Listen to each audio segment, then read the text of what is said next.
በኢራን አሜሪካና እስራኤል መካከል እየተካሄደ የሚገኘው ጦርነት ወደ አደገኛ ምዕራፍ መሸጋገሩን ተከትሎ ዓለም አቀፉ ማህበረሰብና የተባበሩት መንግስታት ድርጅት የጸጥታው ምክር ቤት ውጥረቱን ለማርገብ ከፍተኛ ጥረት እያደረጉ ይገኛሉ። ባለፉት ጥቂት ቀናት በቴህራንና በሌሎች የኢራን ከተሞች ላይ የተሰነዘሩት የአሜሪካና የእስራኤል ጥቃቶች ኢራን በበኩሏ በባህረ ሰላጤው ሀገራትና በነዳጅ ጫኝ መርከቦች ላይ የምታደርሰውን ጥቃት እንድታጠናክር አድርገዋታል። ይህ ጦርነት ከቀጥታ ወታደራዊ ግጭትነት ባለፈ የዓለምን የኃይል አቅርቦት ዋስትና እንዲሁም የኢኮኖሚ መረጋጋት በእጅጉ እየተፈታተነ ይገኛል። የጸጥታው ምክር ቤት ኢራን በጎረቤቶቿ ላይ የምታደርሰውን ጥቃት እንድታቆም የሚጠይቅ ውሳኔ ቢያሳልፍም ቴህራን ግን ጦርነቱን ለማቆም ጥብቅ ቅድመ ሁኔታዎችን ማስቀመጧ ታውቋል። ከዚህ ባሻገርም የአውሮፓ ህብረት በቴህራን ላይ አዳዲስ የማዕቀብ ውሳኔዎችን ማሳለፉ ተገልጿል።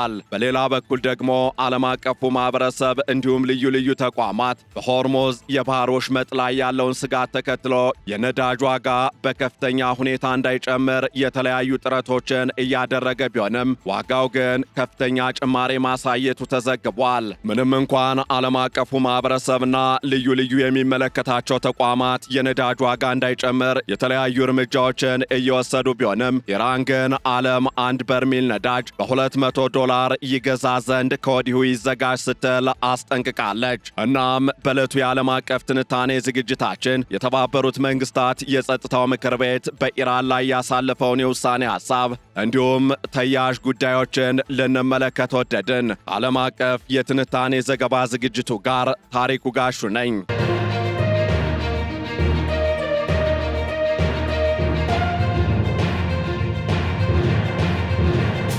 እንደ አውሮፓውያኑ አቆጣጠር ፌብሩዋሪ 28 2026 የተጀመረውና በመካከለኛው ምስራቅ የተቀሰቀሰው በኢራን በእስራኤልና በአሜሪካ መካከል እየተካሄደ የሚገኘው መጠነ ሰፊ ጦርነት ቀጠናውን ወደ ከፋ ቀውስ ውስጥ ከቶታል። አሜሪካና እስራኤል በጋራ በቴህራን ላይ እንዲሁም በሌሎች የኢራን ከተሞች ላይ የፈጸሙትን ጥቃት ተከትሎ የኢራኑ የበላይ መሪ አያቶላህ አሊ ኻሜኔ መገደላቸው ለግጭቱ መባባስ ዋነኛ ምክንያት ተደርጎ ተወስዷል። ይህንን ተከትሎ ኢራን የወሰደችው የአጸፋ እርምጃ በባህረ ሰላጤው ሀገራት ላይ ያነጣጠረ ሲሆን የዓለም የነዳጅ ገበያና የደህንነት ሁኔታም ከፍተኛ መናወጥ ውስጥ ወድቋል። ዛሬ ሌሊቱን የወጡ መረጃዎች እንደሚጠቁሙት ከሆነም ግጭቱ ወደ ከፍተኛ ደረጃ የተሸጋገረ ሲሆን በተለይም በባህረ ሰላጤው ሀገራት ላይ የሚሰነዘሩ ድንገተኛ ጥቃቶችና የነዳጅ ዋጋ መናር ዓለም አቀፉን ማህበረሰብ ክፉኛ አሳስቧል። ከዚህ ጋር በተያያዘም የተባበሩት መንግስታት ድርጅት የጸጥታው ምክር ቤት በትላንትናው ዕለት አስቸኳይ ስብሰባ ያደረገ ሲሆን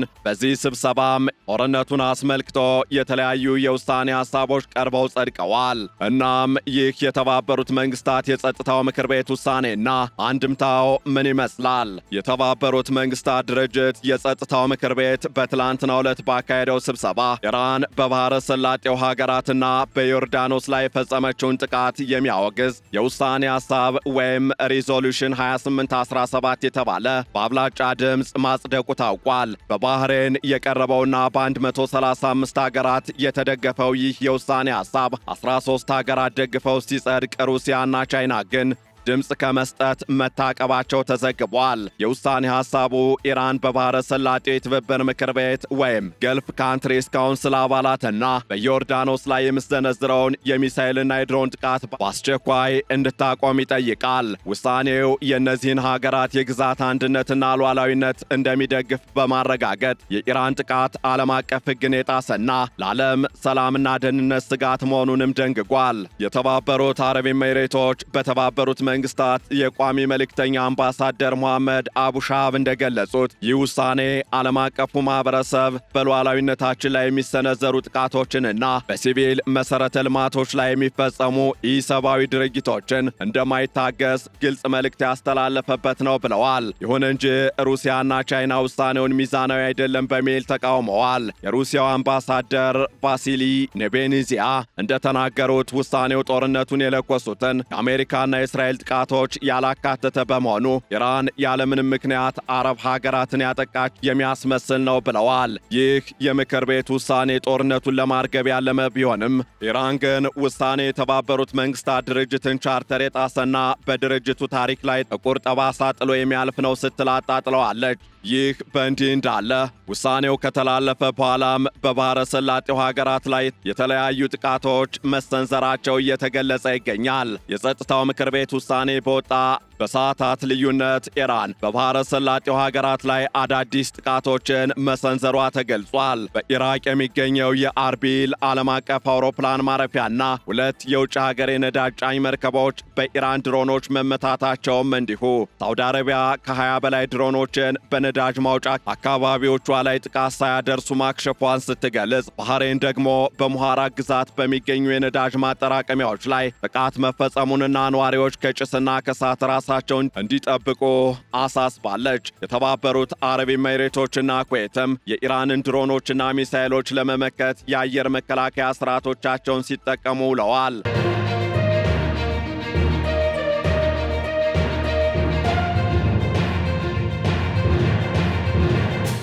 በሌላ በኩል ኢራን እነዚህን ጥቃቶች የምትፈጽመው አሜሪካና እስራኤል በኢኮኖሚዋ ላይ የሚያደርሱትን ጫና ለመቋቋምና ዓለም አቀፉ ማህበረሰብ በአጥቂዎች ላይ ግፊት እንዲያደርግ ለማስገደድ እንደሆነ ይነገራል። የኢራን ወታደራዊ አመራሮች አሜሪካ የኢራንን ወደቦች የምታጠቃ ከሆነ በባሕረ ሰላጤው የሚገኙ ማንኛውም ወደቦች፣ የኢኮኖሚ ማዕከላትና ስልታዊ ስፍራዎች ከእጃችን አያመልጡም ሲሉ አስጠንቅቀዋል። ይህ ሁኔታ በዓለም አቀፍ የንግድ መስመር ላይ በተለይም በሆርሙዝ የባህር ወሽመጥ ላይ የሚደረገውን የነዳጅ ዝውውር ክፉኛ ስጋት ላይ ጥሎታል። ምንም እንኳን የተባበሩት መንግስታት የጸጥታው ምክር ቤት በአስቸኳይ ስብሰባው በኢራን ላይ የተለያዩ የውሳኔ ሐሳቦችን ቢያስተላልፍም ኢራን ግን ውሳኔውን አስመልክቶ የራሷን አቋምና ቅድመ ሁኔታ ማስቀመጧ ተገልጿል። ከዚህ ጋር በተያያዘም የኢራኑ ፕሬዝደንት መሱድ ፔዚሽኪያን ጦርነቱን ለማቆም ቴህራን ያሏትን 3 ዋና ዋና ቅድመ ሁኔታዎች ይፋ አድርገዋል። ፕሬዝደንቱ በኤክስ ማህበራዊ ገጻቸው ላይ ባሰፈሩ ጽሑፍ ጦርነቱን ለማቆም ያለው ብቸኛ መንገድ የኢራን ህጋዊ መብቶችን ዕውቅና መስጠት፣ የካሳ ክፍያ መፈጸም እንዲሁም ለወደፊት ጥቃቶች የማይፈጸሙ ስለመሆኑ ዓለም አቀፍ ዋስትና መስጠት ነው ብለዋል። ፔዜሽኪያን አክለውም ግጭቱ በጽዮናዊው አገዛዝና በአሜሪካ የተለኮሰ መሆኑን ገልጸው ኢራን ለቀጠናው ሰላም ቁርጠኛ ብትሆንም ሉዓላዊነቷን ለማስከበር ግን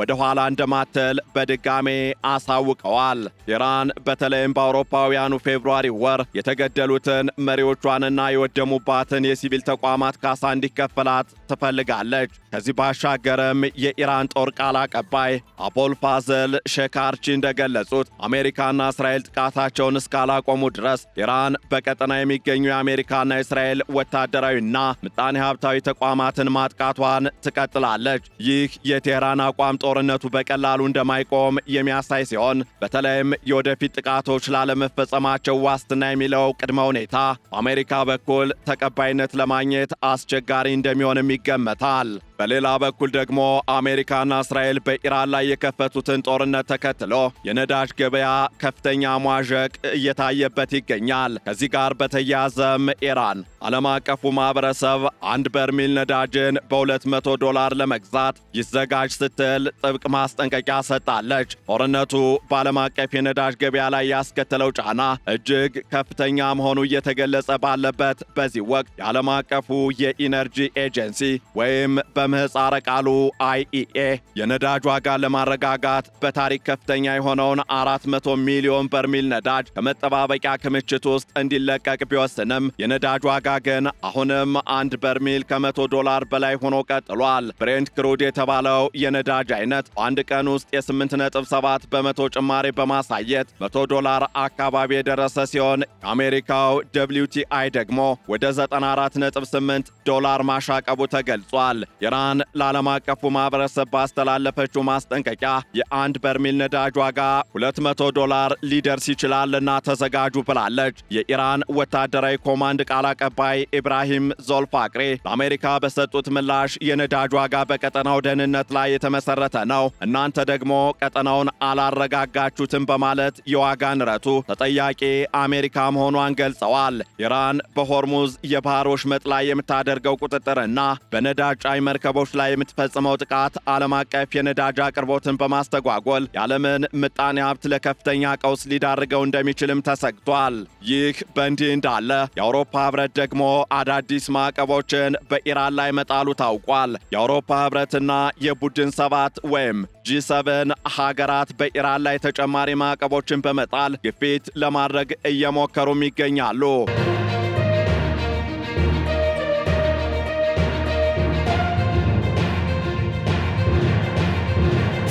የጣሊያኗ ጠቅላይ ሚኒስትር ጆርጂያ ሜሎኒ እንደገለጹት የቡድን 7 ሀገራት የቀጠናውን ቀውስ ለመፍታት ገበያዎችን ለማረጋጋትና የኃይል አቅርቦትን ለመጠበቅ በቅርበት ለመስራት ተስማምተዋል። የአውሮፓ ሀገራት የኢራን ድርጊት የዓለምን የኢኮኖሚ እድገት እንዳያደናቅፍ ስጋት እንዳላቸውም ገልጸዋል። ይሁን እንጂ ኢራን ለእነዚህ ማዕቀቦች የምትሰጠው ምላሽ ጠንካራ ሆኖ ታይቷል። አሜሪካ ወይም ከእስራኤል ጋር ግንኙነት ያላቸው ባንኮች ሁሉ የጥቃታችን ኢላማ ናቸው ሲሉ የኢራን ባለስልጣናት እያስጠነቀቁ ይገኛሉ።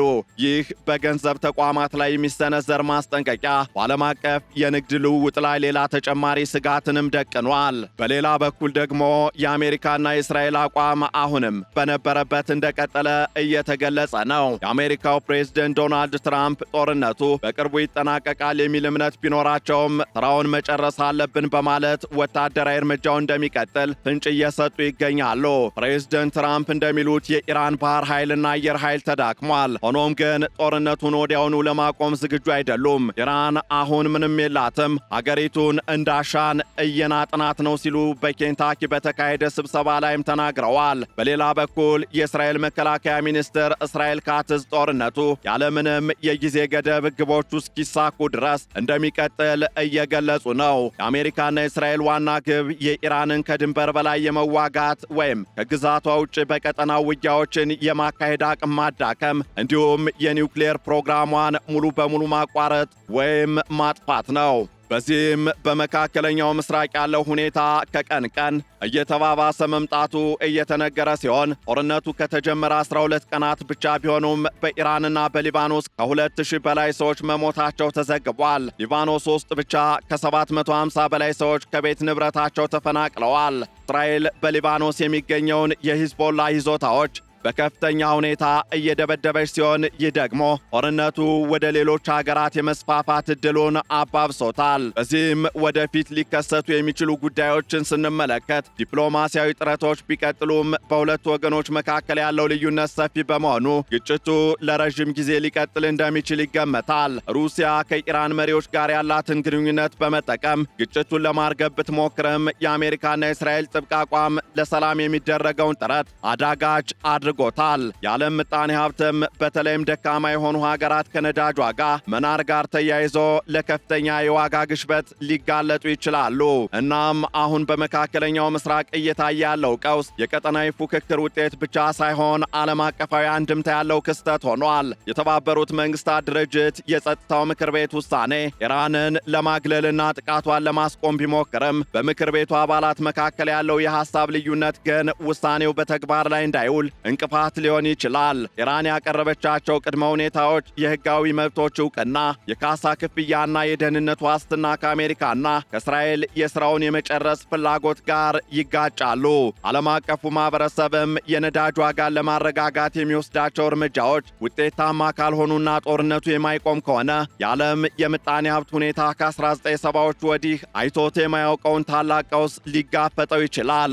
የጦርነቱ መቀጠል ለሰው ልጆች ሕይወት መጥፋትና ለንብረት ውድመት ምክንያት ከመሆኑም በላይ የቀጠናውን የፖለቲካ ካርታ ለዘላቂ ለውጥ ሊዳርገው ይችላል። በአጠቃላይም በመካከለኛው ምስራቅ ያለው ግጭት አሁን ባለበት ሁኔታ መቋጫ የሚያገኝ አይመስልም። ኢራን የህልውና ዋስትናና የካሳ ክፍያ ካልተፈጸመላት ጦርነቱ እንደማታቆም በጽኑ እየገለጸች ባለችበት በዚህ ወቅት አሜሪካና እስራኤል ደግሞ የኢራንን ወታደራዊና የኒውክሌር አቅም ሙሉ በሙሉ ለማጥፋት ቆርጠው ተነስተዋል። የነዳጅ ዋጋ ወደ $200 ከፍ የማለቱ ስጋት፣ የዓለም አቀፍ የንግድ መስመሮች መዘጋትና የሰብአዊ መብት ረገጣዎች በዓለም አቀፉ ማህበረሰብ ላይ ትልቅ ጫናን ፈጥረዋል።